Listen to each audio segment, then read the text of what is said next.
are you doing what you do right now? Okay, well that's probably the easiest question to answer. So let me just give a little overview. So I'm working for a company called Sepco Industries Company Limited. It's registered in Thailand, and this company is set up recently to commercialize on a technology that's been in research and development by an incredibly visionary team of researchers who have been working on converting plastics into fuel with a very clean, eco-friendly process for 18 years. So we, as Sepco Industries evolving with cloud rising, we will fix this problem globally. Well, it's a big problem, and so it's not easy to fix. But why would I want to do this? Well, we've just been faced with a problem. There's a massive problem. There's not been a solution. It's only people wanting to clean it up, but what are they going to do with it? They'll dump it back out again. Well, plastic comes from petroleum. That's a simple school piece of information, right? We know it comes from oil. Well, here we have now, at last, a clean and sustainable way of turning that plastic waste back into fuel. So that's something to be passionate about. And this is a sustainable solution. It's not just a feel-good solution.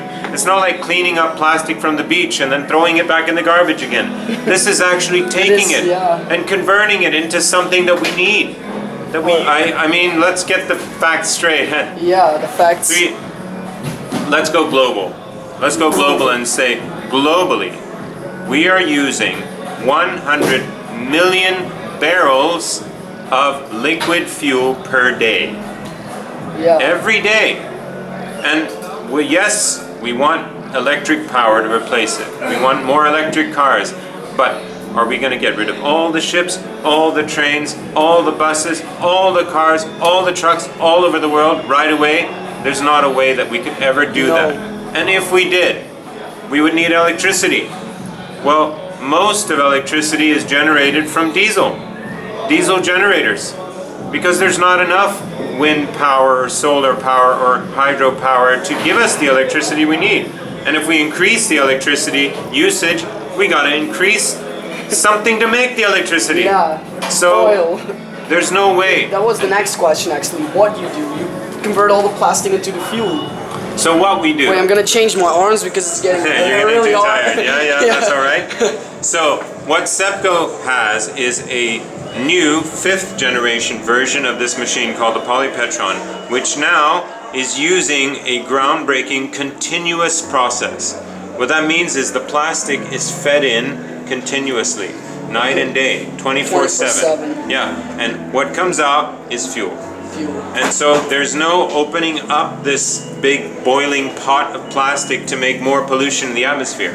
It comes in and no gas can escape. Okay. And it goes in there, it melts and evaporates, and this vapor from the plastic is distilled back into fuel. And so because it's enclosed and continuous, then it's very eco-friendly. And this is a major groundbreaking, outstanding point of this. And so the process is basically simply that, taking plastic, turning it into fuel. Fuel that can be refined into diesel and gasoline that we use in very modern engines today. That's how you do it. How do you do this? So how do we do it? What's the system called? The system, it's a technology called pyrolysis. Okay. And now a lot of people have done pyrolysis for many years. Yeah. But there's a problem with it not being very stable and not being very clean. Okay. Because of course everyone knows that when you melt down plastic, it's going to be a lot of toxic gas from that process. So every time they open up to put more plastic in, all these fumes come out. That's why pyrolysis has become unpopular as a process. But now, with the demand of getting rid of plastic increasing, and the fact that they've managed to make it not have this toxic fumes escape, then it's a total winner. In Thailand, we've got landfills with 500,000 tons of plastic sitting there. 500,000 tons in one landfill. And there's hundreds, thousands of these landfills. So the market is huge. Outside New Delhi, there's literally a mountain, a literal mountain of garbage outside of New Delhi.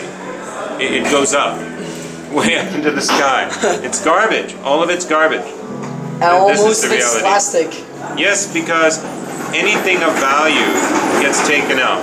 Especially in a poor country like India, you can be sure if there's stuff they can sell, it's already been sold. Yeah. What's left there will either be organic garbage or plastic bag. The organic stuff, it degrades back into the environment. The plastic, it stays. Okay, and then we're coming to the last question, the fourth Okay. question. Who are you? Who am I? Yeah. Okay, well, I'm Jonas Wadenholm. I'm the COO of Sepco Industries Company Limited, and I'm very, very proud and privileged to work with this team of researchers. Our chairman is a former chairman of the biggest petroleum company in Thailand, and our CEO is the founder. He's a scientist. He's worked all over the world in various green energy projects.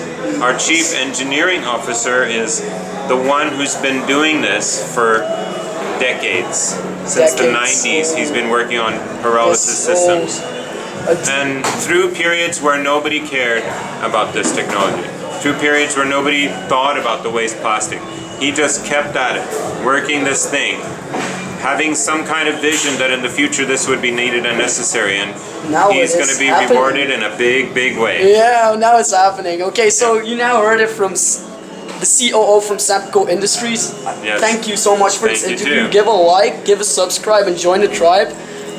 Till next time.